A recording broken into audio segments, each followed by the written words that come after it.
Welcome, dippers in the well of infinity, to the Crystal Pavilion at the heart of the multiverse. I'm your narrator, a cosmic being of vast and terrible power. Under my command, 3 Ludonauts and I will play a game of Chainsaw Space Wizards, a Troika supplement by Bobby Swanson and Cody Lee Walker. Ludonauts, introduce yourselves. Greetings, I am Ewan. I shall be playing Heptagruel 1511473. I am a cyborg, a sort of techno-priest, if you will. Hello, I'm Craig, and I'll be playing Beans the Mega Marines, who may or may not, well, I mean, he definitely is a Scourger, but we'll see how that goes. We'll see how that plays out. Hello, I'm Michael, and I will be playing Susan, and at this point I would want, if it was a film, like it would freeze frame and the letters would come up, bum bum bum bum bum, because you'd see that it's spelled with a P, because I'm a psychic. I am a psychonaut. It is the dark grimness of the 39th millennium, tens of thousands of years after the Git-Bitian heresy. The Galactic Empire, ruled by the Sun Empress, hallowed be thy flame, spans 1,000 million worlds. Under her benevolent rule, teem species countless, against her bulwark hurl enemies innumerable, and under her gaze unwind mysteries fathomless. On the temple world of Gallopbury, in a backwater's backwater, a poisoned star has fallen from the sky. It has crashed into the heart of a basilica nary a week ago. First the sub-mutants, then the upper mutants, then the poor, all have gone missing. But now it is the faithful, the pious, and the taxpayer who are beginning to also vanish from their homes and pews. Lo! Behold! 3 tongues of flame blaze down from the sky. The Empress has sent her angels. 3 drop pods crash into the plaza of the basilica. It is a huge domed structure, so large that surrounding the impact site are cathedrals and domed temples of their own. The 3 pods pop open, stumbling out our heroes, who will describe themselves thus. We see Heptagruel sort of stagger mechanically out of their pod. Heptagruel would be about 8 foot tall, but is like severely hunched back. Their head is about 3 feet off the ground, and you can see that there's very little left of them that is biological because of their mantra of the flesh is weak. They wear red robes with black and white checks. On their back is a vast mechanical hump with various radar dishes, windsocks, etc. Their face is a skull, their original skull, but you can see it's been augmented with bionic eyes, various pipes go in and out of where their mouth would have been. They're quite a sight. So, Beans lands in the drop pod and steps out, already ripping a man in half. Did he bring the man with him, or? Unclear where the man came from, what the man did to be deserved to be ripped in half, but he is. Just wrong place at the wrong time. I mean, I have to assume that it was the right place at the right time for Beans, because he was clearly an enemy of the Sun Empress. Clearly. So, Beans is wearing power armor. He's 8 foot tall, 8 foot wide, and 8 foot deep. What colour? What colour power armor? It is viscera coloured. Right. That's what colour was it before? We're unclear. Patchwork and a little bit spiky, but not like incredibly spiky. Certainly skull encrusted. That could be anyone. Exactly. That's pretty much what Beans looks like right now. The drop pod doors open to reveal Susan, a wild-eyed, shaven-headed, let's say woman, holding a big stick with runes encrusted on it and draped over with various scrolls that have writing on them and that she's fashioned into some kind of robe. And she comes out screaming, "Lo and hark, good people, your saviours have arrived!" Exquisite. Is she also 8 foot tall? No, she's about 4'10". You are greeted with silence. There's a little bit of a tinkle as obviously some dust you've dislodged by your dynamic entry through the ceiling of this basilica. But so we're inside. You're inside the basilica. Right. Susan will continue to wander around in a serpentine fashion, announcing, like, "The great ones serving the goddess Empress have come to relieve you of your perils." Was I aware that the other 2 were coming, or was I sent? I don't know. Were you aware the other 2 were coming? I suspect that my order of techno-priests possibly sent me independently. Beans will just look around, tactically secure in the room, and being absolutely arrogantly assured that these mortals are beneath me. Slayers of the poison star, descend upon your land. Other than the unfortunate fellow that met the Wrath of Deans, is there anyone else around? No, but the cathedral nearest you, across the tiled floor, the doors are open and light is coming from within. As you, I presume, step towards it, you all have communicators. Have you all turned them on? Definitely not. Mine's built in. Yeah. Mines are always whirring inside the helmet. You two, your communicator flicks on, and you see a little hologram of it's like a young woman. She's dressed like a 16th century like landsneck. She's got like a big floppy hat. You know, there's skulls everywhere. She's got a mechanical eye. She introduces herself. Her name is Augustina Magdalena Song of Susanna von Kleppendorf. She's the prioress of the basilica. Oh, mighty Empress, you have sent yet another squad of beautiful, bountiful angels. Come to relieve us of all of our worries and aches. She's visibly massaging her temples. Please tell me you can respond. Please tell me that anyone can hear this. Affirmative. Oh, goody. For the Sun Empress, definitely. Oh, goody. Yes, for the Sun Empress. So, you are... She flicks through, she's got a big, heap of parchment. She's flicking through it.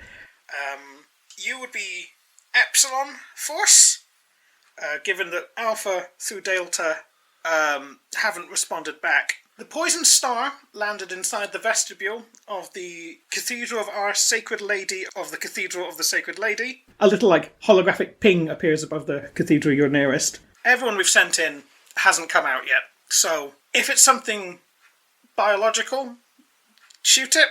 If it's something chemical, contain it. And if it's something atomic, I don't know. She rubs her one human eye. Die in such a way that makes it indicative of what's killing you, I guess. Affirmative. Von Kleppendorf out. The hologram vanishes. I mean, I didn't see any of that, so I'm just going to continue prognosticating. We are the great ones that will come to relieve you of your burdens. Show yourselves upon me, I can see you already, for the Empress sees all, and I am the eyes of the Empress. I'll pick yous both up under my mighty arms. I'm quite heavy. I'm quite strong. And wearing powered armour. And I'll go Jesus, you are quite heavy. Or, Sun Empress, you're quite a heft. It's mostly metal. Yeah. I think we're fairly covered to deal with this situation, lads. Susan, let's just walk towards the thing. Onwards, my chariots! I'm making a big show of no, I can lift you, but I'm actually scraping you. Your metal legs are scraping along. I've got an assortment of metal legs. I put down my little metal spidery legs and I start scuttling along. I was hoping you had casters or something, an office. It just pops out the bottom. No, little spider legs. Little creepy metal spider legs that I sort of skitter along. You can see them coming out the bottom of my robes. Oh, deeply, visibly uncomfortable. When you go inside the cathedral, all the candles are lit, and it's covered in candles, right? Because this is the grim darkness of the 39th millennium. Everything is covered in candles. And at the back, where the vestibule would be, it looks like a growth. It looks like if a slime mould and a Gothic church had an unhappy baby, and it's sort of eeping out over the surface. It glistens. Standard procedure. Drop the people that I'm carrying. Start unloading with my bolter. Not a bolter. You're going to have to think of a different word, lest we get sued. Your nail gun? With your... It's a heavy handgun. Heavy handgun, but there needs to be a funnier... Your screwer. My screwer. My nutter? No. I like your thinking now. Yeah. With my... Just say heavy handgun. I think we know what I'll start blasting with my heavy handgun. Okie dokie. Do you want to... What sort of size is this thing? It's... Hopefully it'll be reduced in size. Oh, yeah. It's, Watch my Empress as we excise the cancer! It's about the size of a double-decker bus. And it's shaped like a sort of organic cathedral, small organic cathedral. Yeah. So you'd say it's probably several cubic meters in size. Yeah, go on. If you want to do the thing you want to do, you can do it. But we've got another 2.5 hours of podcast to do. I should probably check up how much that will kill me is the other thing. It takes 5 stamina. Yeah. And you're pretty fragile to be... If you want to do it... You are infinitely... I'll allow the bullets currently in the air, or rocket-propelled grenade bullets. Rocket-propelled, drill-tipped... Before I try anything else. Oh yeah, they're drill tipped round tipped. for the screwer. Yeah, exactly. So I'm rolling under my number. Rolling on the other number. I got 7 exactly. Okay, great. Roll me and damage. And damage, and that is the D6. 1d6. Just roll a d6. 6. Oh, Ooh. excellent. That's 12. 12 damage. There is a horrible, revolting, wet squelch. And the front portion of it sloughs off and falls in a big wet heap to the floor. And you notice in this now sort of like this oozing sore, like two flat sheets of crystal. Would I recognise this with my psychic lore? Is that a That's skill? a skill I have. Give it a roll. Give it a roll. Success. Success. You recognise that this is a door. A door. A door to an infestation. Ah. You don't know what kind of infestation, but if you approach the crystals, something will happen. Lo, Paladin, you have revealed the portal through which this unholiness has breached. Be loading more drill tip ammo into the thing, I'll go, huh? A warrior poet. Vengeful warrior of the God Empress, let me investigate this further before you apply your righteous wrath to this situation. You've got 30 seconds. That's how long- Arbitrarily. Because that's how long it takes you to reload. I skitter towards it, but keeping out of direct line of fire of beams. And a bunch of little radar dishes and little beams and things come out my back, and I use my analysis skill. Oh, okay. So analysis is 2, skill is 6, so I'm looking for 8 or below. Which was not that. But it's the fleshiness. If this were all a mechanical joint, you'd be right up in there. It's just slightly outside my area of expertise. Famously, you're not interested in the flesh at all. The flesh is weak. The flesh is weak, but then... As Beans just proved. yeah, you know, With his metal drills. with my metal drills from my metal gun. The thing is, like, if it had been... Because it's flesh, and you're like, no. But there's crystals in you, and you're like, maybe. Crystals. Maybe. It's the middle of the Venn diagram, really. You can have organic crystals. Since the Psyker's done a psychic test, Yeah. and since the priest of the machine has Uh-huh. failed to investigate it, I'm going to run up to it with my bladed sword, my entoothed mechanical sword. Hark as the great warrior proceeds forth! You are the agent of the Sun Empress's wrath. I'm either going to cut it in half or stomp it with my boot. Okay, go on. It's a door, right? That's a 9.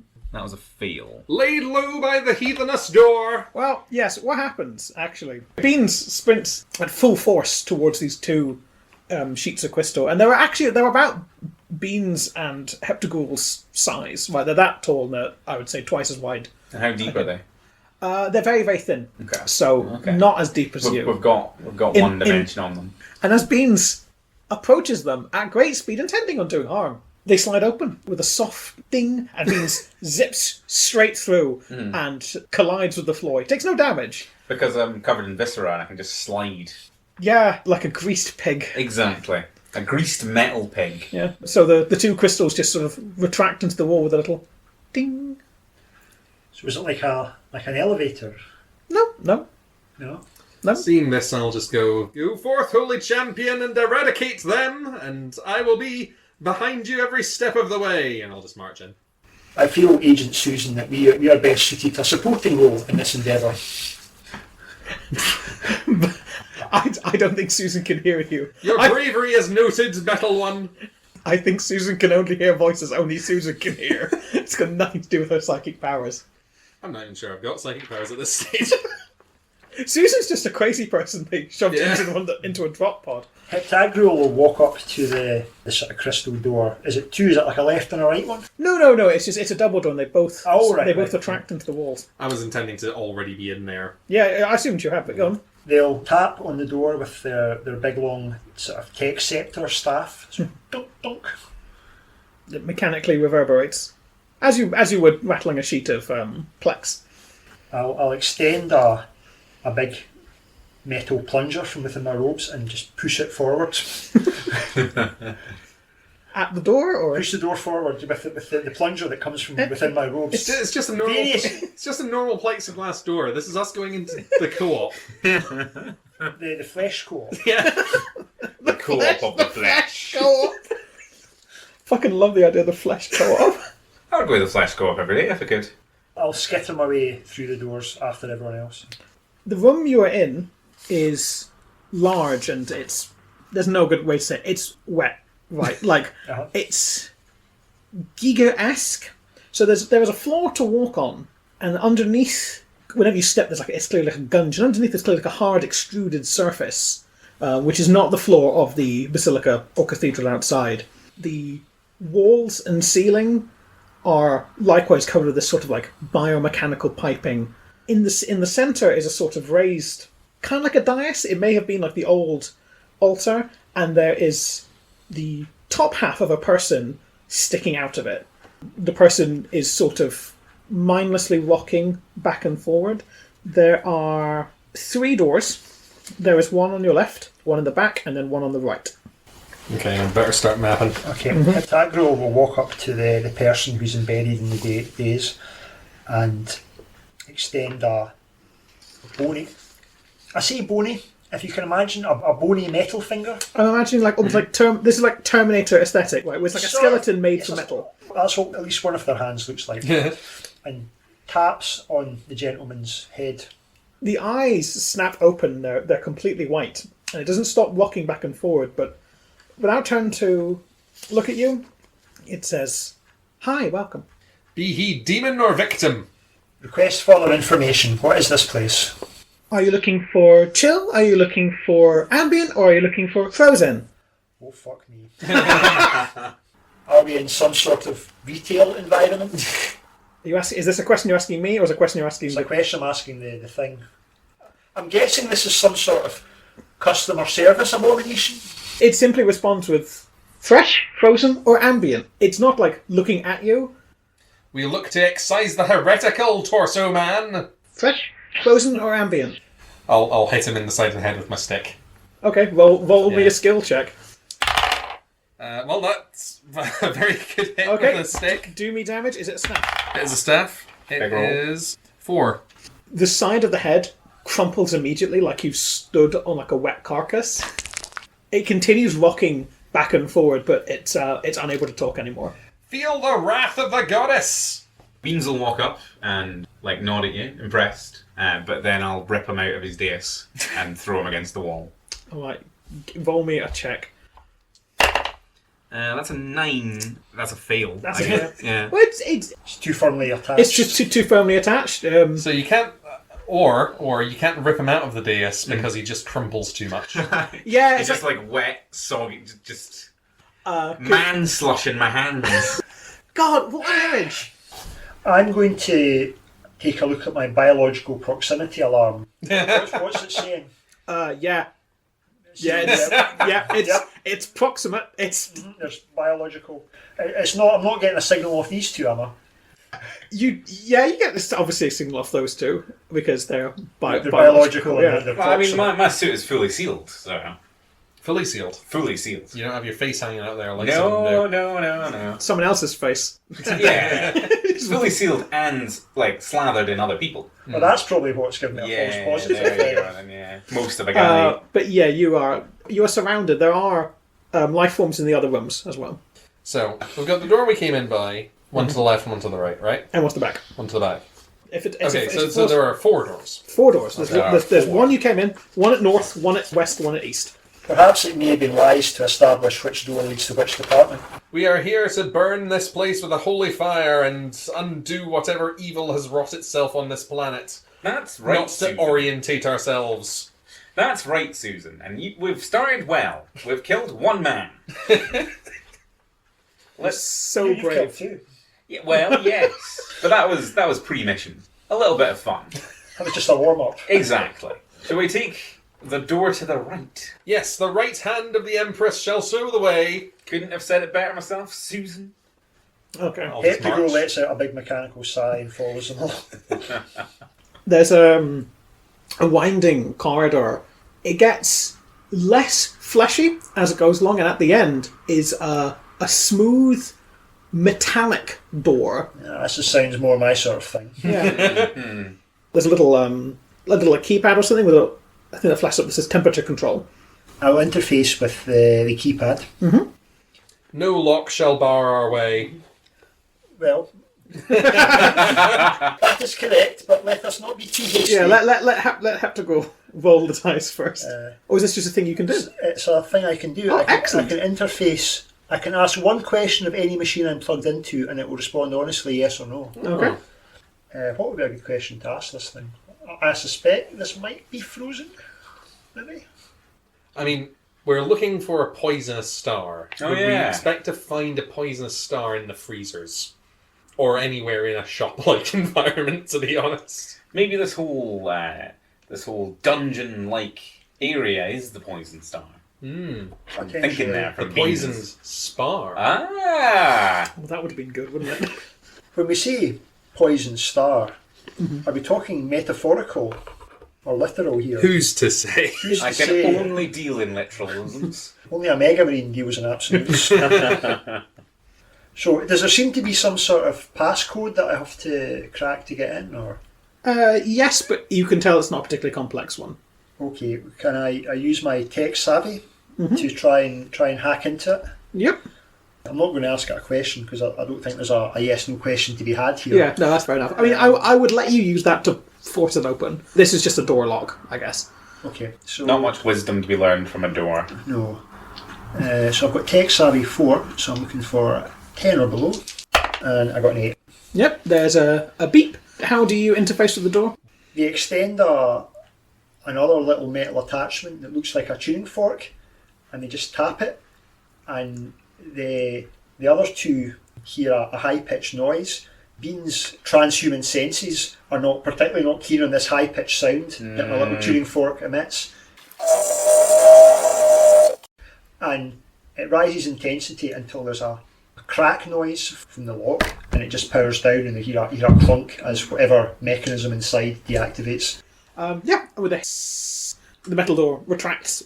So inside this room, there are no other doors. It is incredibly cold. Icicles hang from the ceiling. Frost covers everything in a thick morass. There is these sort of ornamental, like, I almost want to say like shelves, but it's like they're clearly been like extruded almost as if by termites along each wall. And then in the centre, Are they made out of ice, or? no, it's like frozen dirt, or whatever, like dirt that's right. been there and then it's been since frozen over. And in the centre of the room dangles this sack SAC. It rises and it moves, almost like a bloated leech.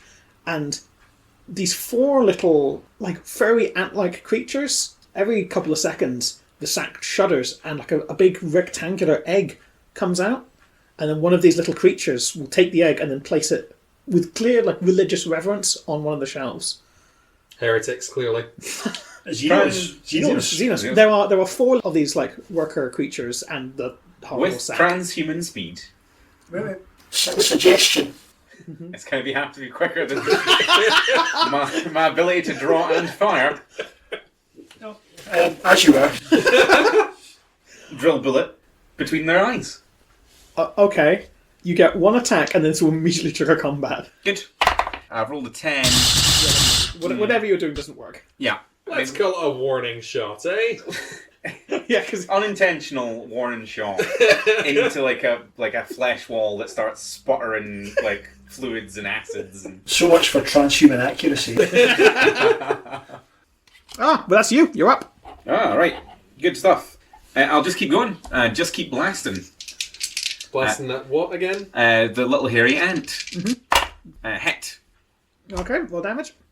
You done 4 points. For the Sun Empress. How much damage for the Sun Empress? 4 points of beautiful... An ant can't have more than 4 health, surely. It's looking extraordinarily rough. It's got a drill between the eyes. The other 3 ants scream. It's horrible. They all scream in unison, and they all, like the one that's closest to you, that's not the one you shot, leaps at Beans' face to try and like grab on. And do you have any other dice around? I got a 7 on the dice. Am I adding anything to this? Yeah, your weapon skill. The weapon skill. Yeah. So my like am I adding the 8 to this? Yes, you're adding. Yeah, I definitely got over 10 then. Yeah, fantastic. Then you won that. Then you won that combat. Before it latches onto my face. Roll your damage before you say something you've done. 1. which for a chainsword is 2. So I'll just like it'll go for my face, but like I'll just punch it in its like grasping maw with my metal-clad meat fist. Exquisite. Well, it's your turn again. Chainsword down into its fleshy flesh. That's a 6. Plus 8, though. Plus 8. Yeah, that wins. And then I'll just say, for the Sun Empress, death! That's a 4 again. Minor injury for the Sun Empress. That one is now gone.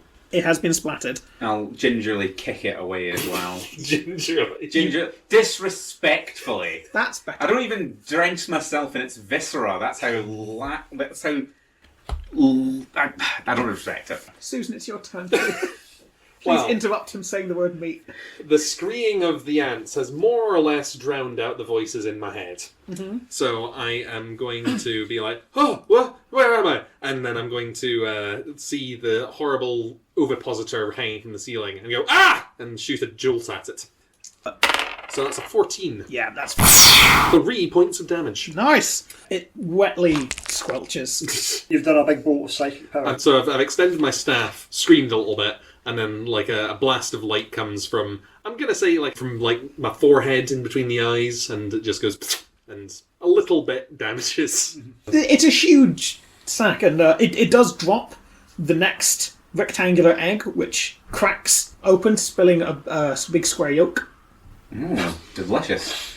So you say it damages you, does it, Susan? Yes, when I use any of my supernatural abilities granted to me by the Sun Empress, I take certain amounts of damage. It's your turn again. Oh, okay. Like, Beans will notice that you've taken 1 point of damage for dealing 3 points of damage. And I'll just rustily shake his armoured head. I'm just gonna blast the thing again, just gonna do the same thing. Jolt it one more time. I mean, that's almost critical. I'm not going to bother. Yeah, no. Damage-wise, oh, that's even worse. That's 2 points of damage. Well, that's it. And I'm just going to go like, oh no, it's happened again! Susan just meant to scream. None of this was supposed to happen. And now that's Heptagruel's turn. A little targeter will sort of flick down in front of their eyes, and Heptagruel will target one of the undamaged ants and creatures. Okay. Oh, well, that's a fumble. 18 in total. I rolled a fumble. The creature fumbled. The creature fumbled. Excellent. Well done. Target acquired. So that's 8 damage. It's gone. What are you shooting it with? What's the... A las gun, it's like a bit like Robocop. It just comes out from a compartment inside me into my hand, and I do all the target acquired stuff. Just zap it. A clinical shot. It just bursts like a water balloon. Yeah, it's just some stubby legs and a bit of ash. It's immediately gone. It's your turn again. So that's your 2 ants down. I'll acquire the next target. How many ants are remaining? You've got 1 uninjured, 1 injured, and you've got the sack. I will aim at the uninjured one. 8.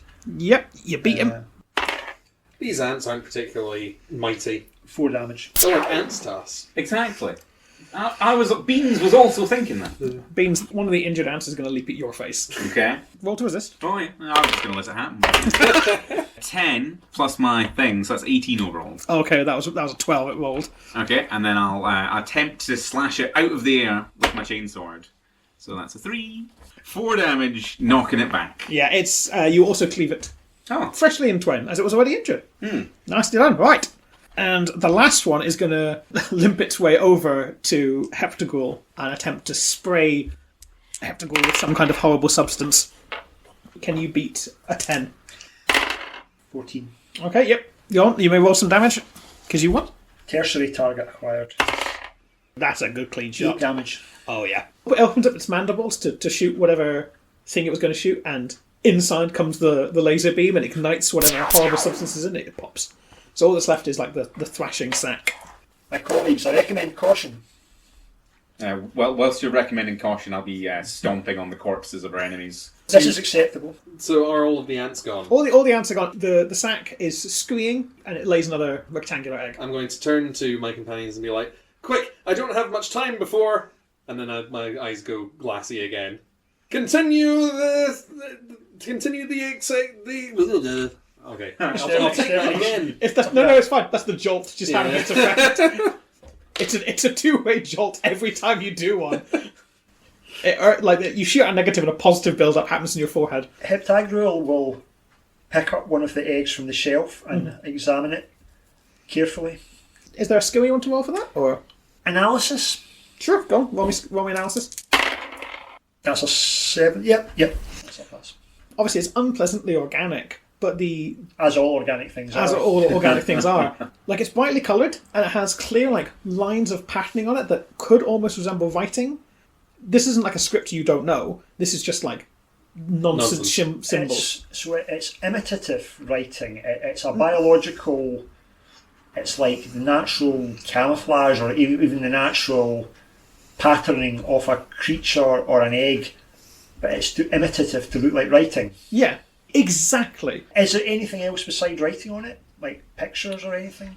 There's blobs of colour. Blobs of colour. And you notice some of the older, but like some of the other ones that are already on the shelves, the patterns are they're less concrete, if that makes sense. Like faux writing is all over the place. Like the images are way more blotchy. The one you're holding in your hand looks significantly more like a real thing. So, conjecture. It's getting better at imitating things. Counter conjecture. These things decay over time. Interesting. Beans will be stabbing the sack with his chain sword. Do you want to just roll some damage on that? It's not going to fight back. 6. Oh, good God. 14 damage. Oh. It splits it, gizzard to guzzard. If you dissected this thing properly, you could probably have an idea of the organs. Doesn't matter. This is beansology, and it's just it's awful. Well, that's a But it shame. is dead. Because I was going to ask if it was low enough down that I could hit it with my staff like a piñata. But Wow, that's also really gross. yes. Well, good work. For the Sun Empress. Heptagruel will hand the egg to Beans. Recommendation: destruction. I'll smoosh it against the wall. Does anything come out, or is it still unformed? It's full of horrible viscous glue. Agreed. Let's kill them all. Concur. I'll supermarket sweep my arm down the aisles of eggs. They're all just it's splattering your armour with a horrible stinking goo. I'll just baseball bat swing the staff into a couple of them. Heptagruel just watches. Let the lads have their fun. Okay, you destroy all the eggs in the frozen section. I begin ranting and raving again, talking about the great champions of the Sun Empress have once again slain the evil of the Xenos. Of course, I worship the Sun Empress in our capacity as the Mecha Matriarch. That's a good one. Oh, that was good. Niche you for the 40k fans of the audience. So there's no other entrances or exits to this No. room? Okay. And even if I attempt to carve a new one with my won't chain work. sword into the wall, there's no... The walls here are made of pure narrative. Says Susan Nothing- before no- slipping back into one of her fugue states. Nothing can penetrate it. And there's nothing else here besides the shelving. There's nothing... No. And the goo. The now freezing, frosting over goo. So this goo, would it be a sort of cream-like consistency? I think it's egg albumin, sort of. What on earth are you insinuating? I'm thinking, are these cream eggs because they've got no. things on them? No. Why would cream eggs be rectangular? Oh, they're rectangular. I totally missed that. No, they're these rectangular eggs full of, again, a horrible sticky yolk. Fair enough. Well, they're dead now, and they can't hurt us anymore. Or the Empress. Or the Empress. Well, of course, the right hand path was not the correct one, for the Empress has no love for this place. It is the left we must take. Okay, so you go back into sort of the quote-unquote reception area, and you're taking the left-hand door. Yes. Even if no one else is. Yes, alright. I'll follow on. Recommendation: our mightiest warrior goes in first. Great recommendation, Hep. And I'm going to assume it's me, because I'm arrogant. Affirmative. Is there a door barring our path? It's got a sort of this thin membrane, and as you approach it does retract into the wall. Okay. Or organically. Yeah, Yeah. it's uncomfortable to watch. The Like an construction aperture. of this place makes no sense. The light of the Empress has not touched it. Uncomfortably biological. And that's the only thing barring our entrance into this next room, is Yep. an aperture that yields before us. Yes. Yeah. inside is like, it's a long, narrow room. This one's also cold, but nowhere near as cold as that frozen one with the I should have eggs mentioned was. that I didn't feel the cold in the previous room because of my completely enclosed suit of powered armour. Neither did I, because I'm mostly metal. And you were probably quite cold, but you're out of your face. So It's that's chilly. fine. It's chilly. Isn't it nippy? So it has these deep, I want to say almost like, not like pits or troughs, sort of, again, carved or constructed out of that weird, like, same packing material. There's these beetles and more of those ant creatures scuttling about. And whenever one of the ants catches one of the beetles, it siphons this horrible looking thick blue fluid, and then it seems to be scuttling over into those troughs. And there's one door at the end of the wall. At the end of the So wall. they're filling up troughs in the floor. They're scuttling into the troughs. They're coming out of the goddamn walls. They're coming out the floor, but yeah, sure. Floor's a wall. How many are there? There are 4 more of these. There's 4 of the ants. The beetles, there's lots more, but the beetles don't seem to be responding to your presence. Transhuman accuracy. Blasting. Is this just a supermarket that got shut down because of an insect infestation? Large hairy ants, though. That's a 5, which I believe is under my skill, so it's a hit. Okay, do you want to roll damage? A 4. Okay. And there's a high-pitched scream as you blast one of the ants, and it's combat time. Can we see the full construction of this room? Can we see what the door situation is? The door at the end is akin to the one you've just come in. That sort of Okay. thin membranous frame. So it's just a straight through, there's another door at the end of the room. Yes.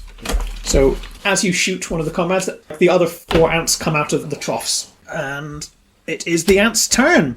So one of them, the one you've wounded, leaps up and tries to latch onto your face, which seems to be their go-to move. That's a good technique for them. Yes. That is only a 11 from me. And that is also an 11. Oh, so contested. So do we roll again? You can spend a luck point to get That's 1 the point one, yeah. higher, if I recall. Yeah, I'll spend a luck point. Yeah, go on then. Because I get more luck points because I'm totally an actual Mega Marine of the Sun Empress. Yeah, we get it. What? So do I just do my damage from here? Just do damage. Could that mean you won? So that is a 8 damage. Yes, gone. Correct! Beans! And it's Heptagul's turn. They still have their gun in their hand. Seems like it's going to get a lot of use. And this time a little, like a little targeting laser comes out of their left eye. Ooh, a tracing beam. Yeah. It doesn't do anything, it just looks cool. It makes you feel cooler. But all about the confidence, really. What colour is the laser? Red. Yeah. Classic. Classic. Target acquired. The 2 of my dice equal 1 of yours, even without anything, so... Go on, do me damage. Oh! 10 damage. It's gone. It's gone. Heptagul might be the most powerful character ever run on Ludonauts, including Percy. Heptagul's an unstoppable literal killing machine. It's Beans' turn. Beans will just fire another shot off, standing like in a Tory power stance. Is Beans more of a conservatively minded gentleman? I mean, I don't think you ways. become a Mega Marine without having a specific kind of social conservatism. He's got a certain outlook on To be life. fair, I think the vast space empire just skew a little bit right wing. So I'm adding my shooty skill to that. So Yeah, that's you've- a 14. You've won. That's only 2 damage. That's alright. You're just shooting wildly, I think. Yeah, just flailing into the room. Just shouting, "It's a bug hunt, man! A bug hunt!" Well, Heptagul's up next. So you've got 2 intact ants and 1 missing 2 legs. Is the one with the 2 legs menacing Beans at all? Or is it? It will menace Beans when it's his turn here. Okay, that's probably my priority target then. Because it's the one that just got shot with the drill gun. Let's be honest, these things are of minimum risk, but... No. 15. Yeah. No, never mind. Okay, go on. 2 damage. Okay. It loses another 2 legs, but it's still sort of dragging itself along towards Beans, These things don't quit. trailing that blue milk that had stored in its abdomen. And it's going to lunge at Beans. Oh! That's double 6s. Oh, double 6s. I only got a I hey. believe that's a That's mighty critical. blow. Yeah. That is a mighty blow. blow. Okay. Damage me. I don't like it when he's this enthusiastic. 6 damage. 6 that. So now I have -3 armor. Does that take So you only take 3 points of damage. 3 points damage? I'll take 3 points of damage, and I'll laugh, and I'll be like, even their mightiest blow is nothing to Beans. And then you just, limp slightly.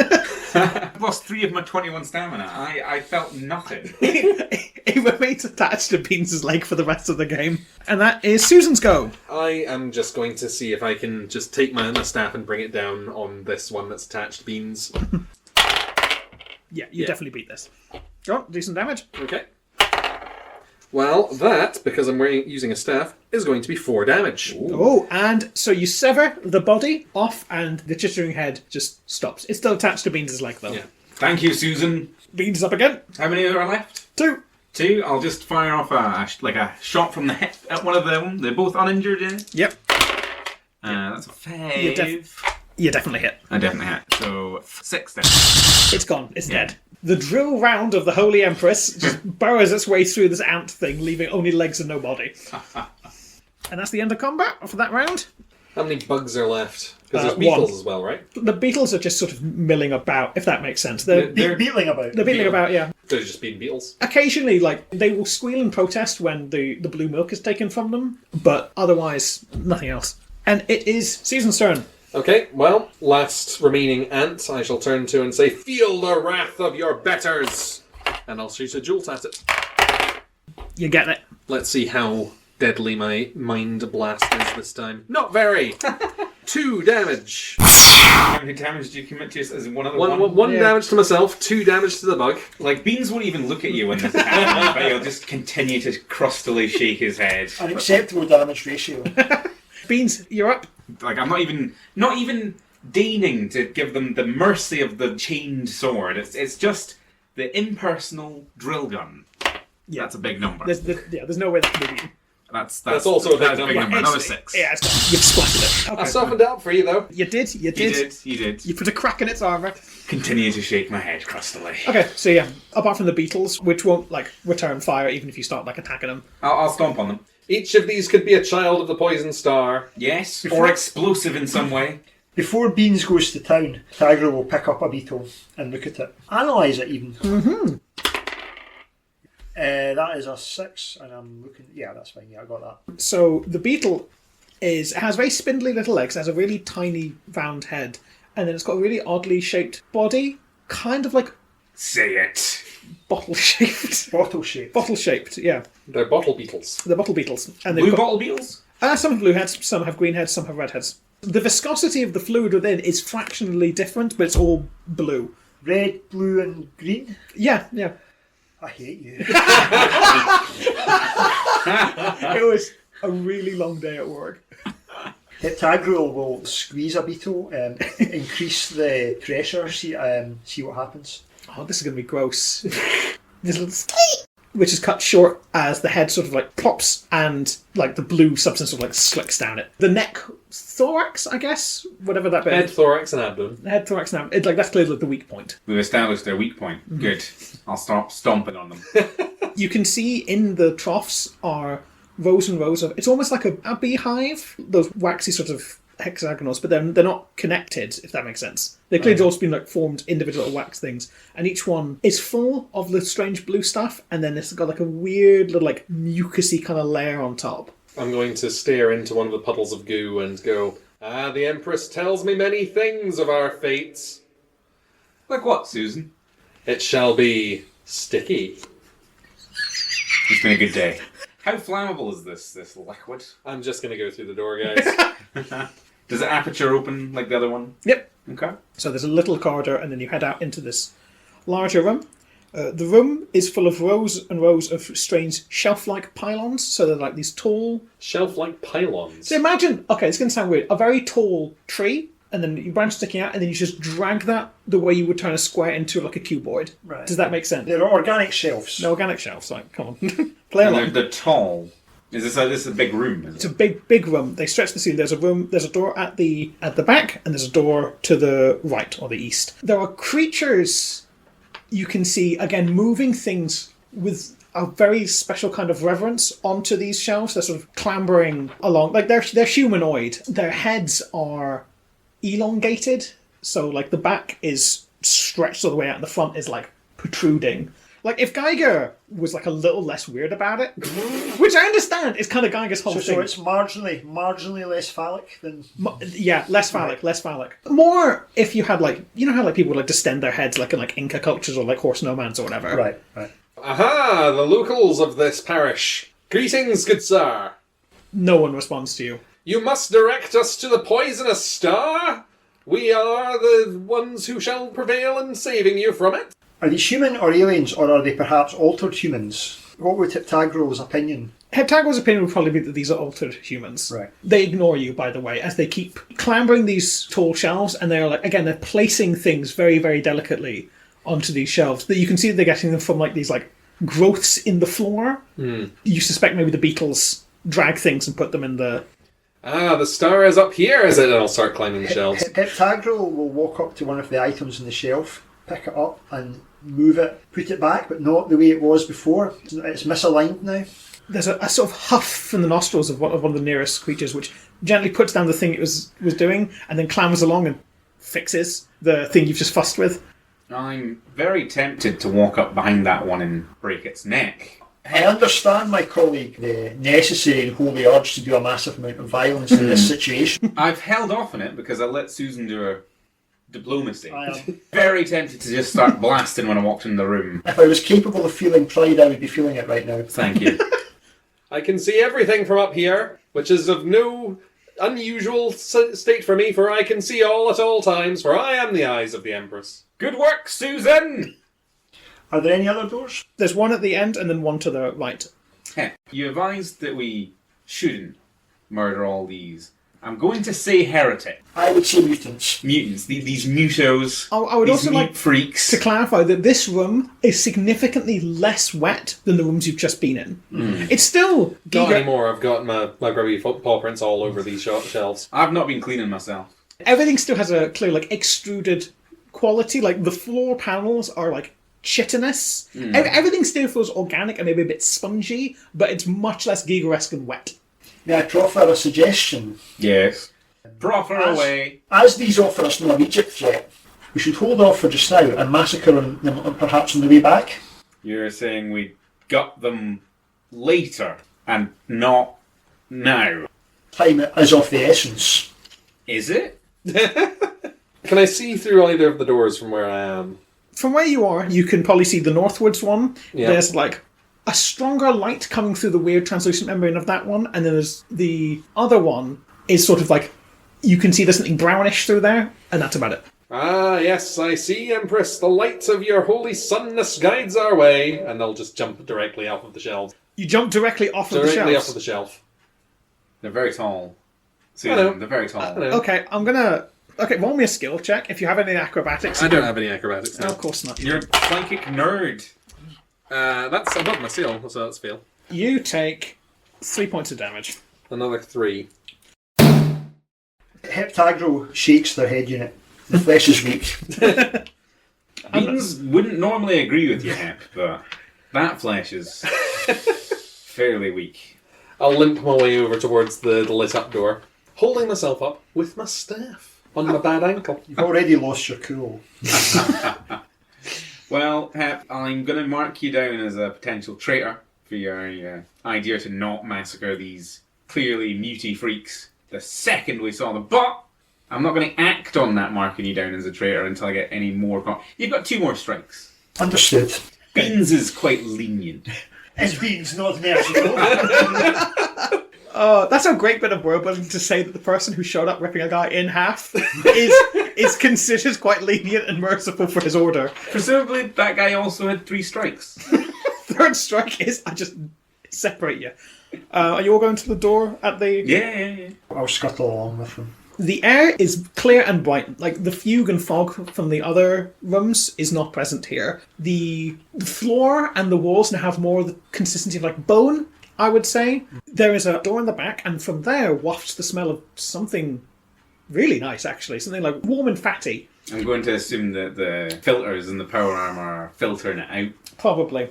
There are... So you're completely unaware of the smells of your surroundings at Well, all times. I think you can choose to be, but it's a gas mask. You know? I would imagine you've got little inputs at the side that tell you what you Substance what you're unknown. There are alcoves in the wall And there is a creature which I want to describe as sort of like, imagine a centipede and a goat.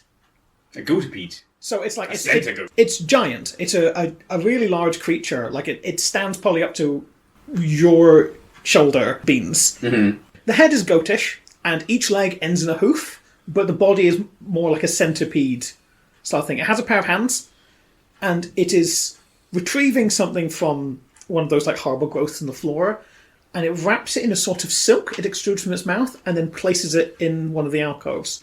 And it's just doing this. It's not responding to you. You can't see how wide Bean's eyes have gone at seeing this thing, but quietly under his little like visor helmet thing, he'll say, "I'm going to cut that thing all the way down." Heptagro says, recommendation, ultraviolence. Ultraviolence it is. I'm going to open up blasting Okay. from the second I see it. 5, so that's a hit. 6 damage, the bolter. I was... Yeah. I thought you wanted to cut it all the way down. Well, I'm going to weaken it a little Yes, bit. It's clearly boss shaped. Didn't specify if it was before or after it was dead.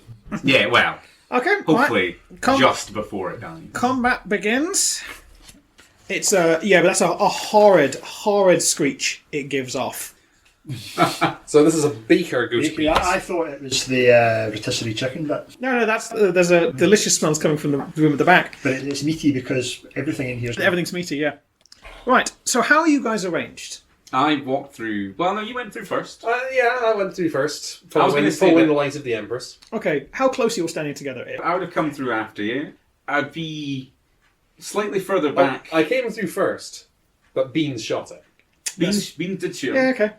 So I'm definitely like in the room, but I'm slightly further back, but not by much, I would say. Heptagro is just in the door. Okay, well in that case I think Heptagro has to take a test.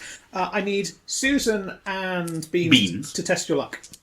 my luck. What are we rolling here? Because my As- luck is 12. So So you want under your luck. I've I rolled under. rolled under my luck. And then that takes a luck That off. loses a lot. You both Yeah. lose luck. As it rears back and it opens its mouth and it spits a huge gobbet of that horrid, sticky, transparent webbing at both of you, with the intention of trying to stick you both to the ground. But you both passed. Yes, my transhuman speed allows me to dodge out of the way. Maybe I push you out of the way because you've been limping. Yes. Yeah. Or because it's testing luck, maybe my staff slipped in some of the sticky goo and I was just like, oh no. As it zipped overhead, yeah. It's Susan's turn. Okay, well, I'll pick myself up off the floor. I shall gesture out to the beast and say, "The Empress demands that you sleep!" Ooh. Oh, Are you casting sleep? Non-violent. Anyway, that fails its test its luck. Oh. As its many insectoid eyes slowly...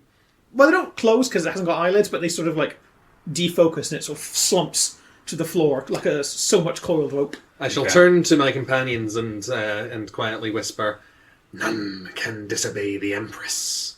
And then just like tiptoe past the... Heptagro says, recommendation, stealth protocol. ultraviolence. No, stealth protocol. Ultraviolence. I heard you the first time.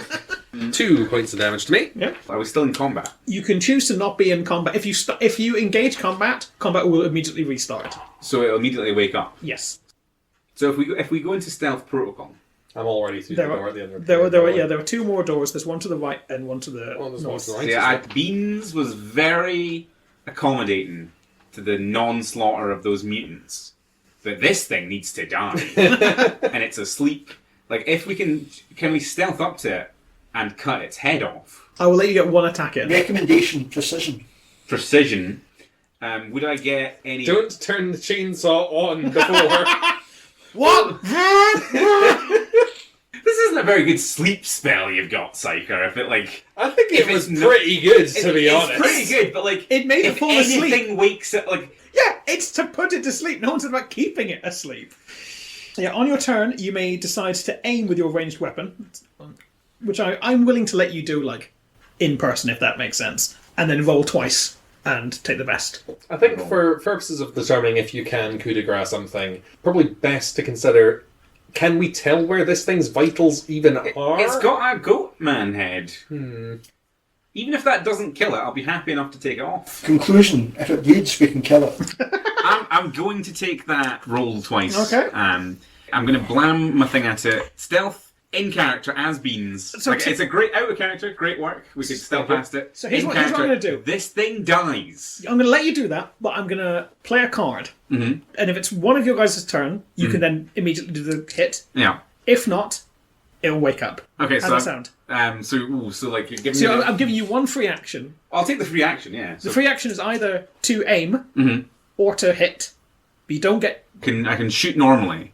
You Or- can either shoot or like hit with the same sword normally, or you can aim, and if you were I'm- big on gambling before. I'm going to hit it with my sword. Like I'll run up to it. Normal run up to it. Transhuman speed. Go for its head.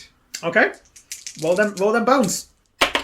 I got a 5. Is it rolling opposed when it's asleep? I mean, I don't think I it don't can think so. possibly roll dice. Yeah. Okay, go on. So- Roll me a damage. Damage. No, 12 damage. That's what we want. That's a big number. Yeah. Okay, describe the weapon you have that's legally not a chainsword. It's a sword, a motorized serrated blade of like human teeth, shark, like bits of blade.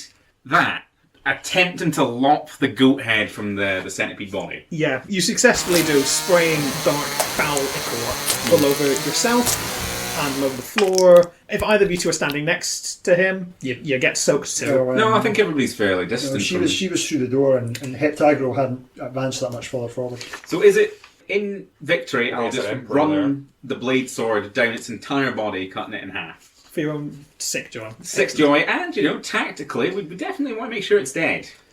Ripping things in twain is just something you're into. Okay. So you go into the room at the back. There's 2 doors, the one you came in, one at the right. The room is unbearably hot. A many-armed, bull-headed pillar of chitin stands over a Giga-esque mound in the floor, which spits out flames. Its arms look like mantis legs, and on each one is a writhing, like it's impaled several writhing pustules. Think like the eggs from Alien with like little legs. Can I see this from the room where I'm killing the No. goat? No, okay. you're probably a bit behind in the initiative order here. I'd imagine. And there's the door you came in, and there's a door at the far right. I'm going to look upon this and go, clearly this must be the poisonous star. Upon him, my warriors. We're not in the room. Good luck, Susan! You've got this! Has Susan encountered resistance? I genuinely don't know. Have I? What's going on? No, it's annoying just you. It's there. just continuing to... At random points, it'll take one of the glistening things once it stops wriggling and deposits it in another pile, and then impales another thing from another pile and continues roasting that as well. The Empress shall stop you in your foul work, fiend. There is nothing that you can do to save yourself. These poor things are probably on minimum wage. Like, are you initiating combat, or are you just shouting I'm at just it? shouting at Oh, it. okay. It doesn't respond. Well, I'll hear the shouting and I'll join you in the room. And I'll be like, great knight of the Empress, attack! Attack this! And well, that is good enough for me. I'll start blasting. It's an 11 I got. You got an 11. An 11. Do a damage. That is 4 damage. So it takes 2 damage. Oh! My very transhuman average. eyes can tell that it's got damage reduction. Careful, everyone. You two are in the room. Are you coming in? Heptagro has entered the room. What? You're up. Right, Heptagro will, again, all the full targeters come up and they take aim at the creature's head. Heptagro decides that now is the time for a quip, and they say, experience extreme discomfort. Beans will just nod approvingly. Yeah, that's a hit. Roll me some damage. 6 points of damage. Oh, nice. It takes 4 points of damage. End of combat. Went well again. No, end of round, rather. Okay, right, next round of combat. Ooh. So the creature flicks its mantis limbs, clearing it of all the fleshy, wriggling globules, and it waves one of them, and a bolt of horrific fire bursts out, napalm-like, at Beans in retribution. Oh. I don't know if Beans did anything. Oh, I shot it. So I've rolled higher than you. Mm-hmm. In the reaction, I don't dodge. I disrespectfully stand there and take it, and it just bounces, it chips. Not ceramite. It's What's the ceramic. funny ceramic? It chips the ceramic of my armour. Yeah, it's a bolt of napalm-like fire. So it Just standing there, and when it clears, I'll be like, Pathetic. And then I'll fire back. 4 damage, that'll be 2 damage to you again. Yeah, 2 damage, but it's all the viscera. It's just like some of it boils off and takes the heat. Oh yeah, like there's a almost like full guy on my pauldron that just like pops. More bogus changes. Anyway, you're up. No, Craig's just like that. Tagro will just take another shot. Oh no, it's fumbled. Roll high. It's great when I'm like the narrator because it means that all my fumbling nature passes on to the enemies. Ooh. For listeners at home, that's a 6. That's a 12 damage. 12 points of damage. Good lord. Okay, I'm going to need it's a you. surgical shot. I'm going to need you to describe exactly what happens. It's not dead. It is like a whiskers from death. What do you do, and how do you do it? Where do you hit it? Tagro aims directly at the eye of the creature and snaps off a shot, and the whole side of its head just bursts open. You can see there's various exposed bits of bone, muscle, skin, brain matter. It's still on the go. Yeah, but its limbs are flailing like vital ichor is oozing out of this colossal hole on the side of its head. In vain, it will try and let off a bolt of fire at you, so remaining mantis claw like parts and this spray of liquid fire shoots out at you. I don't think that's gonna... It's a pathetic attempt. It soaks the ground in front of you in burning fluid, but there's nothing to be done. Tagro says, inferior. And you get to take another shot, right? Yeah, you've got a ranged weapon. Right, well, Tagro just brings up their pistol and says, pathetic, and just fires a blast straight into the goo that is its head and just brings it down. You hit its weak spot for massive damage, and its weak spot that you made. you made. It was actually quite a strong, chitinous, like well supported part of its body, but it flops asunder. The flesh is weak. You keep saying that. I keep proving it. Okay, you got your door back from where you came from. You got your door to the right. That was well done, my knights. You shaved off a significant amount of that combat just by hitting a 6 on a fumble. That was gorgeous. Beans will walk up to the creature and make sure it's definitely dead. I know we've not had any... Like, Beans has seen many a campaign where you kill a thing, you just body it into the ground and then you're just going about your day and it rears back up and scares you. Not having that today. Plunge my chained sword into a part of it that I assume has vital organs, just to make sure. Even though the poisonous star is dead, our mission still continues. We must cleanse all of this place. And I'm going to walk over to... missing its head, Beans. Yeah, I know. I've had things miss most of its body and it still rears up and goes, whoa! Not happening today. Not happening today. I'm about to your experience. Thank you. I'm going to walk over to the pile of whatever it was moving around. Mm-hmm. Not chickens. What are they? Unpleasant, really, to look at. There's an aperture in the wall, and then every so often, one sort of slight... Imagine a rugby ball with 2 little kicking legs made from, like, wet leather. And they're kicking, are they? Yeah. Okay, so it's alive. Yeah. No, not after it's been roasted on the fire. Okay, I'll go to a roast one, and I'll start eating it as a provision. Because Yeah, I'm you may eat low on health. You may eat it as a provision. How does that work into a roll for how much stamina I get back? Yeah, I think you get D6. 6. Oh, that's the best possible result. Tagro is apparently still capable of feeling disgust as they witness this. The hot grease goes down your chin. It's not unpleasant. It's very salty. Ooh. Beans wants in on that. I'll walk up to the roast whatever and like my little mouth grill will like pop open. And then I'll eat some of that and get some health. Okay, D6. 2. So Have you only taken damage to your ankle, though? Yeah, I've taken 3 damage and now I've only taken 1 overall. Okay, good. And then it'll go... Pachink. You're just impossible. Tagro shakes their head. There's 2 doors. There's the door you came in and there's the door at the far right. Far right, probably. Is it also an orifice door? Describe this door to us, It please. is of the exact same type as always. It's blackened from the soot. But you say it's the same type as always, but we've had like a metallic door, we've had a crystalline door. It is a thin membranous, it's a thin membrane stretched over like a bone frame. And when you approach it, it retracts. I'm picturing the inside of Jabba Jabbu's belly and it goes... There is a corridor. There's 1 door to your right, and then the corridor bends off also to the right in the distance. Suggestion, we look around the corridor in order to secure the perimeter. Oh, you're speaking my language. Okay. I'll be like securing this way, I'll be securing that way, I'll be dodging, be flush against the wall. I think we should be making hand signals to each other. Oh, yeah. You can do some clicking. I'll have 3 or 4 hand signals all going off at once because I've got multiple limbs. Best day! No one seems to have noticed, but as soon as Beans said, "You can't see me," Susan just became literally invisible Was that in response to the Oh. suggestion. It's all fun for psychics. I'm tactical. I train to be this invisible. At the end of the corridor. I mean, nothing. You can't see me. Heptagro switches to infrared, so I can So see, you can. I can see both of them. You go to the end of the corridor, you turn right, it continues, your left, right, and then it is a T-junction. It's a long corridor, and we can either keep going forward or we can turn to the right. Should we go back and do that room then? Yeah, I think so. I'll do a bunch of tactical rolls back to the door that we passed. Suggestion: secure this room preemptively.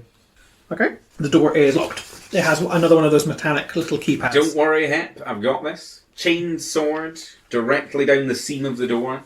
Doors don't have seams. The seam, the closey Where seam. the 2 bits meet. Okay, what if this is one of those many doors that are just a door, rather than 2 doors? Roll me a skill check. Presumably there's a seam that meets one side, like the roof, the floor, or the 2 sides of the wall. Okay, you jam it in one of the sides. Allow me to translate. I attack the door with my sword. With my sword and transhuman strength. That's a 6. You jam it in there and you can lever the door open an inch. And then I'll use the rest of my transhuman strength to rip it from the mount. Okay, sure, fine, it's all for 10. Inside, the wall is covered with patches of glowing fungi. There's almost no other, there's no Giga-esque stuff in it, it's all metal. Whoa. All metal and All fungus. metal, you All say? metal, with the sole exception of one of those people bonded to like a lump of flesh, so it's just like their torso, endlessly looking at each of these patches of fungi in turn. Hep, this seems like a little treat for you. Indeed. There are cables running from the back of the guy's head down his torso into the pile. I'm so turned on right now. I'll scuttle forward. I'll take a look at this gentleman who's got all the wires. Is this a holy melding of man and machine in a manner that the Mecha Matriarch would approve of, or is this an ungodly abomination? Oh, it's ungodly. It's ungodly. I see. Just instinctive. I don't want to mess with it. The beans will not step on your toes on this one, or your many spider legs. I'm just interested. Heptagro will attempt to interrogate this individual with the tubes coming out of their head. State your function. It doesn't respond to anything you say.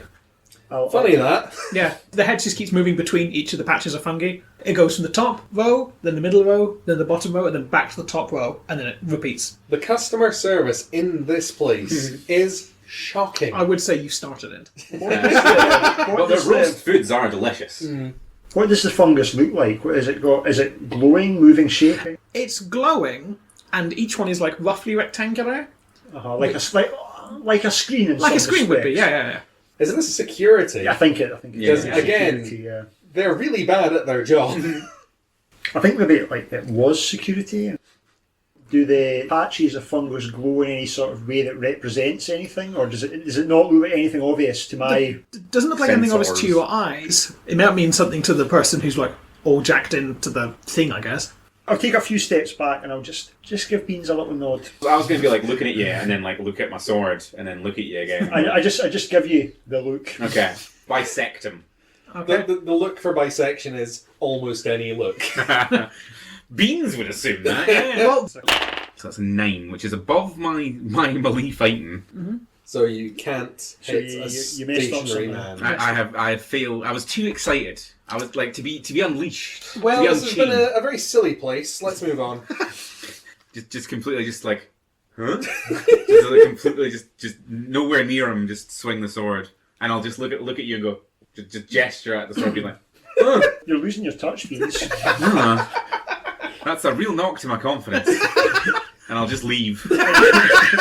He's been tired recently. Yeah, I mean, it was the chicken or the roast, whatever. Yeah. the roast. Clearly poisoned. So up or down, basically, at the end of the corridor. yeah, so basically, when you get to the corridor, there's a T-junction. To the right, there is just one more of those memorless doors. To the left is this... The words I'm going to say are going to get taken out of context. Like a long, pulsating, fleshy tube. Oh, it's That's been Like I've been waiting for a long, pulsating fleshy tube this whole adventure.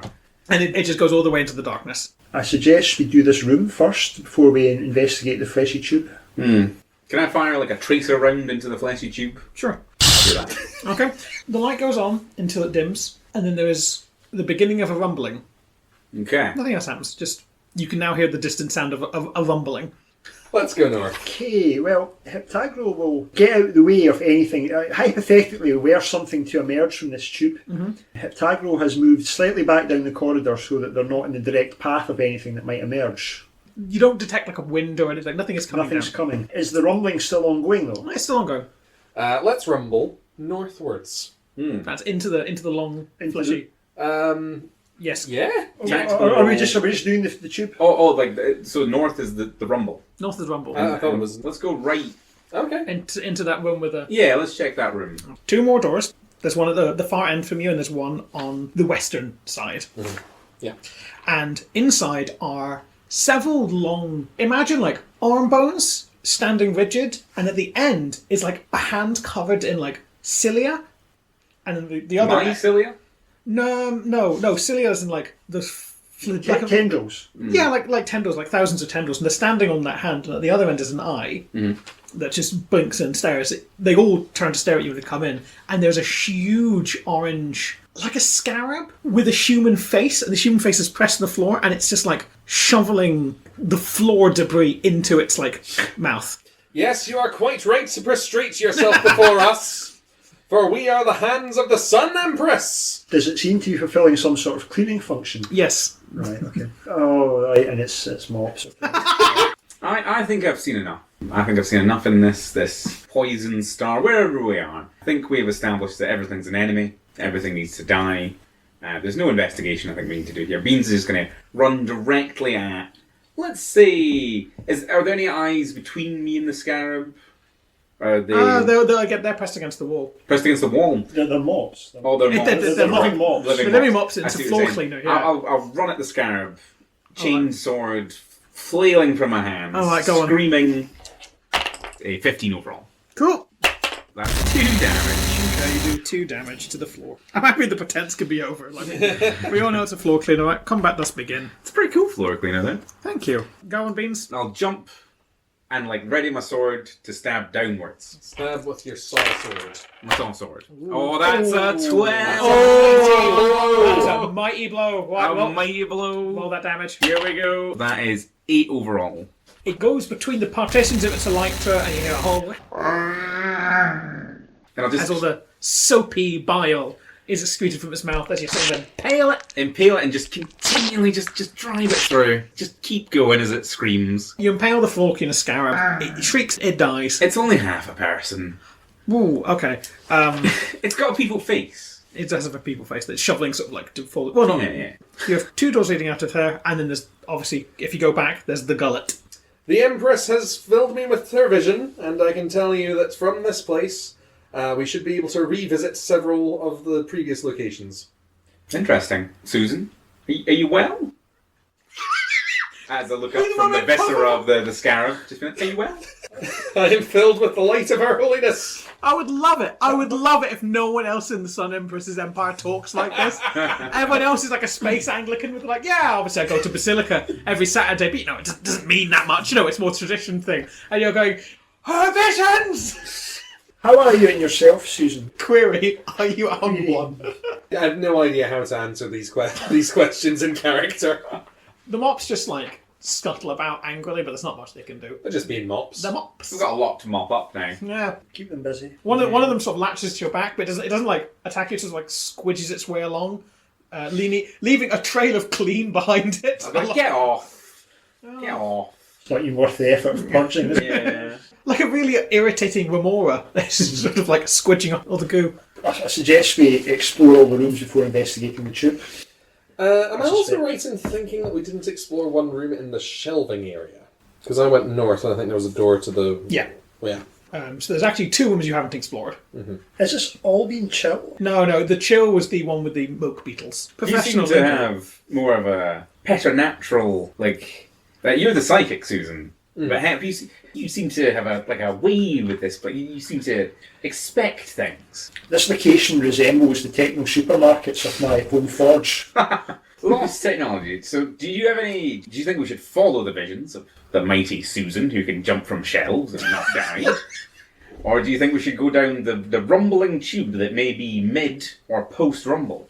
Suggestion, investigate rooms further. Conclude with the tube. So investigate rooms first, then return to the tube. Okay. Affirmative. And that tallies up with your mystical visions, doesn't it? I'll point through the door that leads to the other room that we haven't explored yet, the central one. Let's do that. The air here is brighter and cleaner. The floor is less sticky, the excretions less stinky. There are strange shed skins on hooks covering every inch of the space. Many, many meters tall. And there is a door on each of the walls. One you've just come through, one leading through a bright one on the... Do you know... You understand this. It's all doors to before. Yeah. Mm-hmm. I think from here, we should be able to go to security? Yep. Bone floor.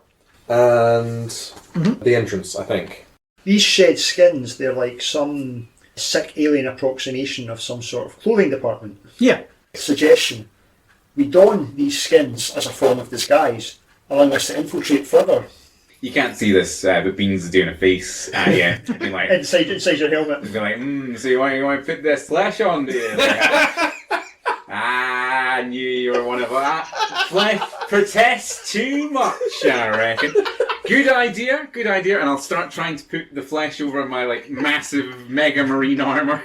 I pick up one of the sort of skin things and just drape it over my big mechanical hump. You look like a horrible camel transporting the world's worst carpet. What kinds of alien skins are on display? Most of them look kind of like if a person with chitinous patches literally just shed, as a snake would, everything bar the hands and feet. So a lot of bodysuits, there's lots of half bodysuits that would approximate trousers. Some little loose folds that you could wear as a skirt or perhaps as a scarf. Is Susan the only person human-sized that one might actually fit these things? Yeah. Beans will be attaching various alien bits to him, alien flesh to his armour in a way that's unnervingly practiced and natural. No, this is not your first fencing rodeo, is it? Exactly. In a way that wouldn't seem regulation. Are you saying that you decorating your 8 foot tall, 8 foot wide, 8 foot deep form, covered in a layer of massive, thick armour, and then decorating that with the discarded husks of insectoid life forms, doesn't quite look like how I'd expect it to? Exactly. If it was skeletons or skulls arranged neatly, or symmetrically in a way, you'd be like, all right, okay, I get it. So the application of the flesh is just unnervingly oh, you've done this many a time before, Beans. That crosses your brain. I'd just like to take a shed skin of a husk. A husk. I'd like to take the husk of mantis-looking head and just wear it like a snazzy hat. Wonderful. That's also really disturbing.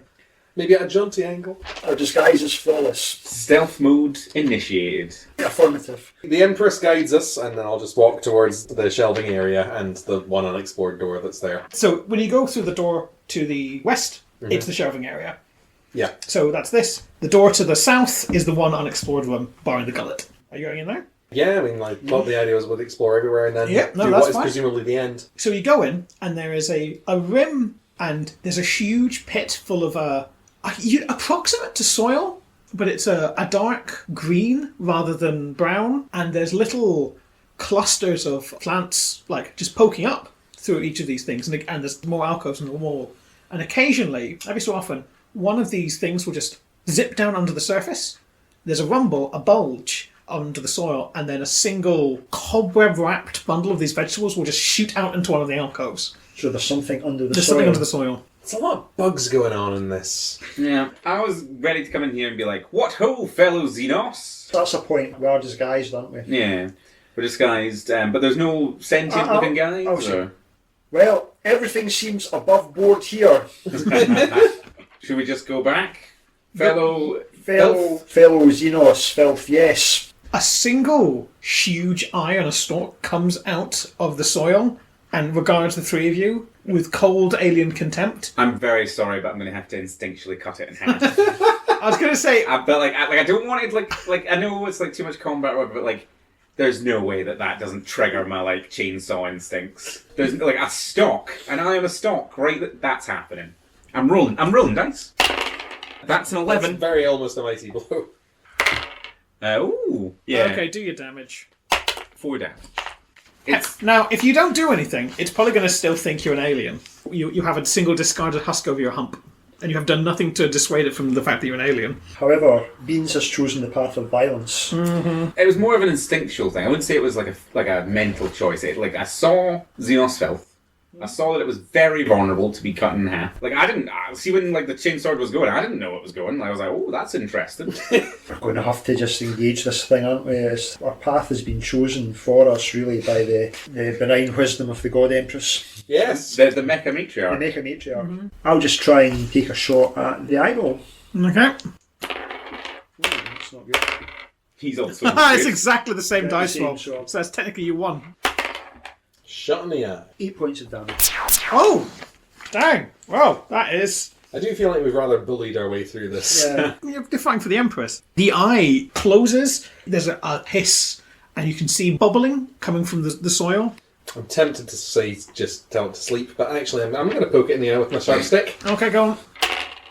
Yeah, you win. Go on. Sure. We're just bullying this potato monster. I probably do 4. Oh. Oh. I do 4.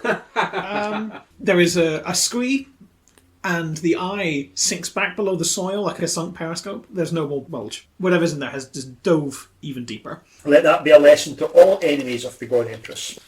Are we still in combat or? Now, comment's over. Okay. I spread my legs wide in a squat stance, and then start like jumping up and down in a vibratory kind of frequency, and try and like force them to the surface with my mighty power armored boots. Like sending vibrations down like rhythmically. Your post-human thighs. Exactly. I'm Nothing happens because that's not how you get what. I don't understand what the line of rationale. Beans has fought sub-terrors before. We can drive them to this. They might think subterranean terrors. subterranean terror before. It's like when a seagull tries to get worms to come up. Exactly. Out by- Beans has observed seagulls. They may be worms. They may think it's like the rainy season, and they might pop up going, "Oh, it's the rainy season," and then we stab them. No, like nothing comes to the surface. You're just drumming on soil. You crush some of the space carrots or whatever they are. Okay. I will, because nothing happens, I'll just straighten up and just look away sheepishly. Shall we go and complete our mission? Okay. To the channel. To the channel. To the channel. Yep. You make your way back through your various stores, back through the cleaning cupboard. You step into this huge open pipe, and when you do, when all three of you do, there is a rippling, and you are pulled through as you are swallowed by this huge flesh tube and pulled deep into the heart of, I guess you could say, of the infestation. The time of prophecy is upon us. Our sticky end approaches. Oh god, that's not good. I'd like to curl up into an armoured ball and start spinning. If something large wants to swallow me, I will curl up into an armoured ball, and when gravity takes effect, I will smash into something. Stellar. Anyway, so you arrive in a huge chamber. You recognise this as it must have been the cathedral's reliquary at one point. So it's full of these golden boxes containing like hands and skulls and shins. Holy relics. Holy relics, and they're dangling from the ceiling. The room is packed with them. And in the heart of all this is this colossal glowing orb. It's a sickly green light filling the whole room. And it says, "Welcome to the manager's office. So you come to disturb me, the fallen investor, at an attempt to spread my capitolid hive. Well, you won't get far.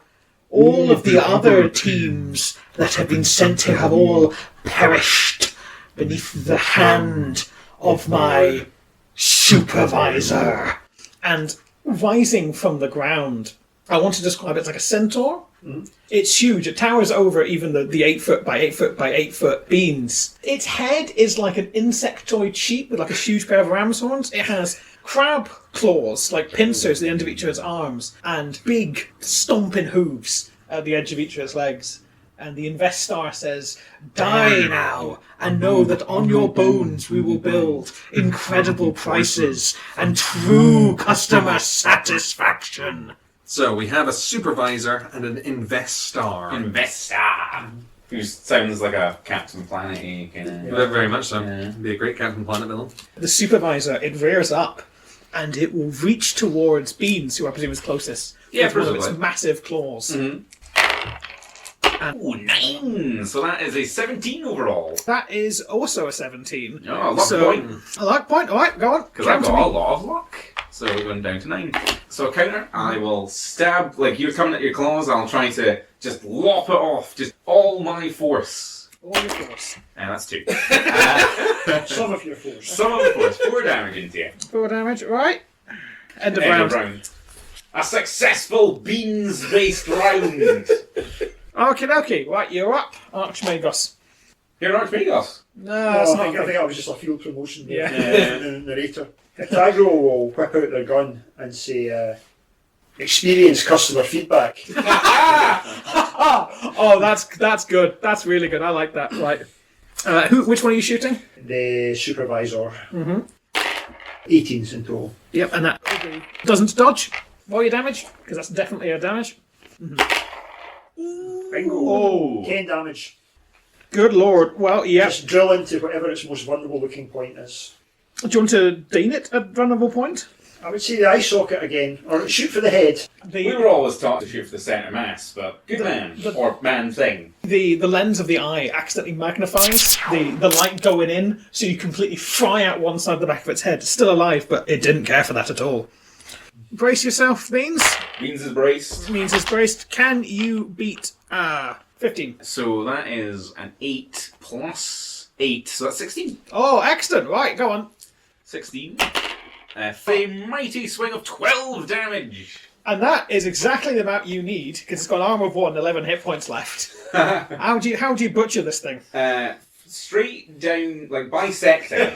But like, you laugh because that's what I normally do. Yeah. But because it's a centaur, it's more visually interesting because it's got a lot of depth to it. Like its backside, like You can shoots. sort of do it from the top through the human torso and then forward underneath it. Yeah, exactly. Through the back, and I'm just pushing through as I do, and in the same move, running towards the investor. No respect for this supervisor. Oh. He doesn't even flop until I'm like meters away from it. Yeah. Beans is running towards the investor, and behind him, moments later, like slops to the ground. Absolutely gorgeous. Thank you. Yep, it is Susan's turn. So the investor, right? See, before it's Susan's turn, how big is it? However large that is to you, listener, it is the size of a living room. The light fills the entire room, but you can see that there's a concentrated, actual mass at the centre of that. The bale light. At the moment, I'm not going to do what I think you think I'm going to do. That's what I thought you were going to do. I will simply be like, "You shall not escape the nights of the sun, goddess! You shall be laid low, whatever you think you are, vile fiend!" And I'll shoot a jolt and take 1 damage to myself. So 7 plus 7, I think I get, so 14. It hasn't got a dodge skill, so I guess it just takes it, right? Well, let's deal 2 damage. Okay. I have dealt 2 damage. You're psychic.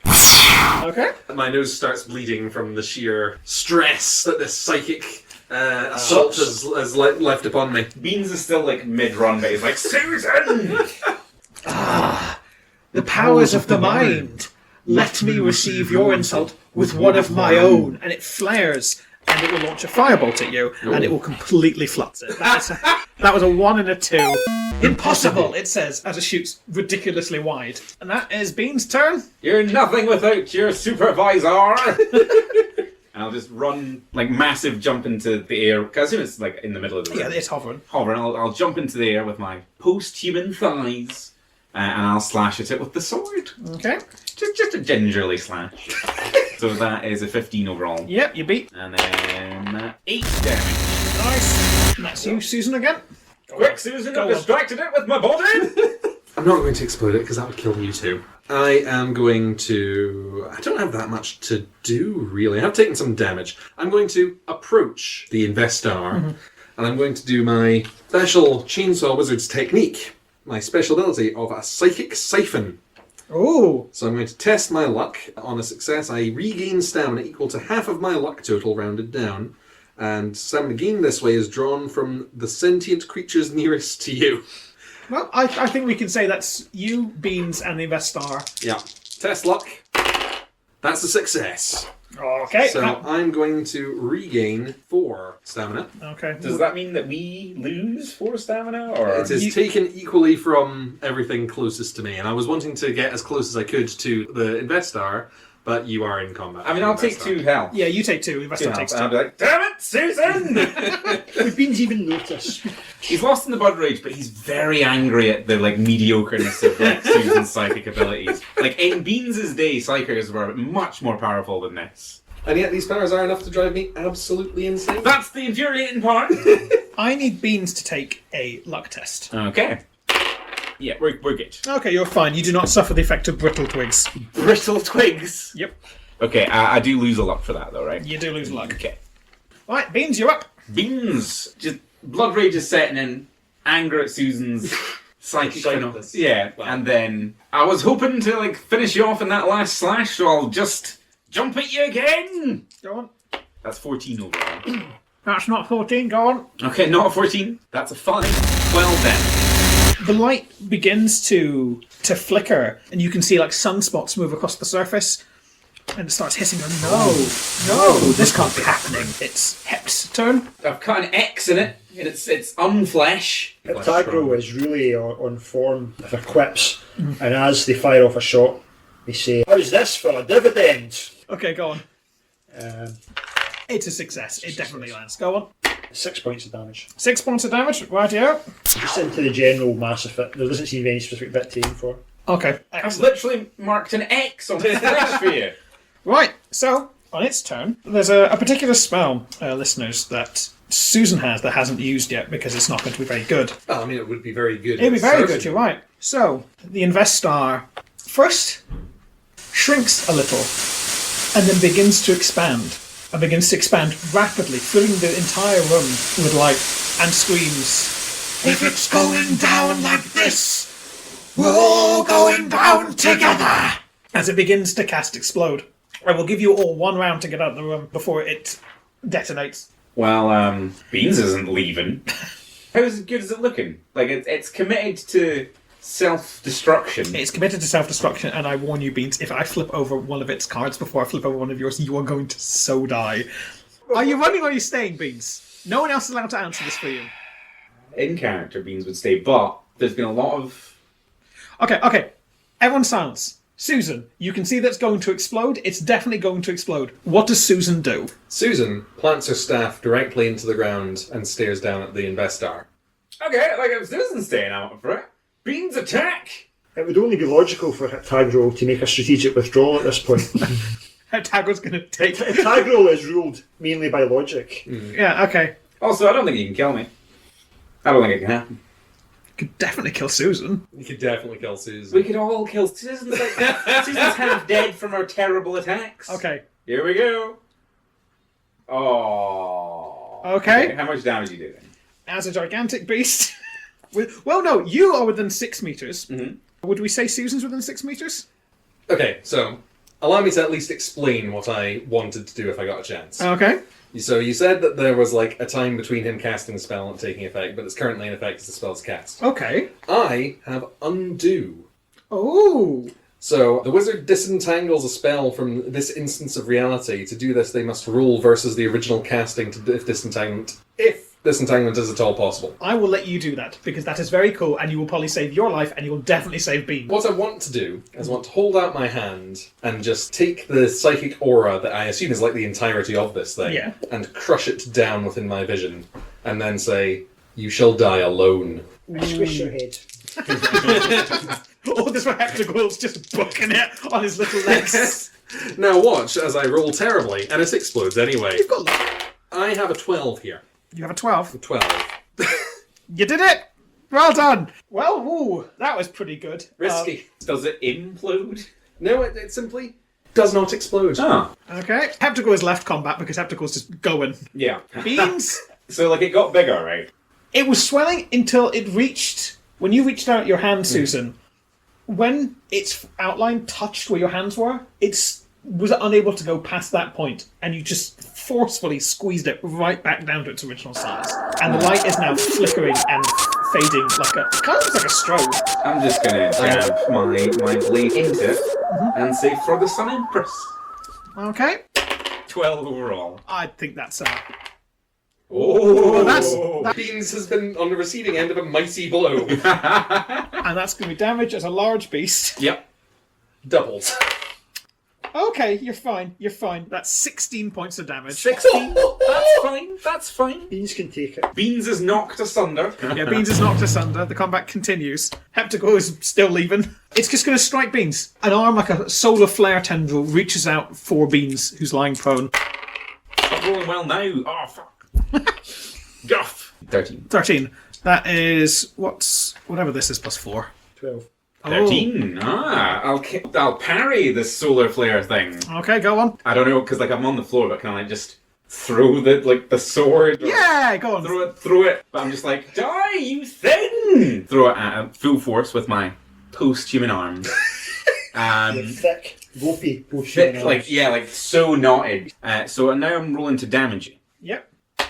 4 damage. As your bizarre Swiss Army knife weapon sails through the air, landing perfectly in the middle of that X you carved onto its flickering surface. The light strobes once, it flashes the whole spectrum of colours, including colours you didn't know you could see, and then it begins to just shrink down and down and down and get darker and darker and darker until what looks like a black pearl, or like a little black marble, just onto the floor of the reliquary. And as that happens, you hear the loudest sloughing sound you've ever heard as all the flesh slowly starts falling from the walls in the gullet and in the reliquary. And as Heptago is leaving, you notice, again, peeling things off. So the original church underneath is still there, but all the meat is falling off, and all the creatures that's left are still scurrying about in a mad panic, their psychic connection broken.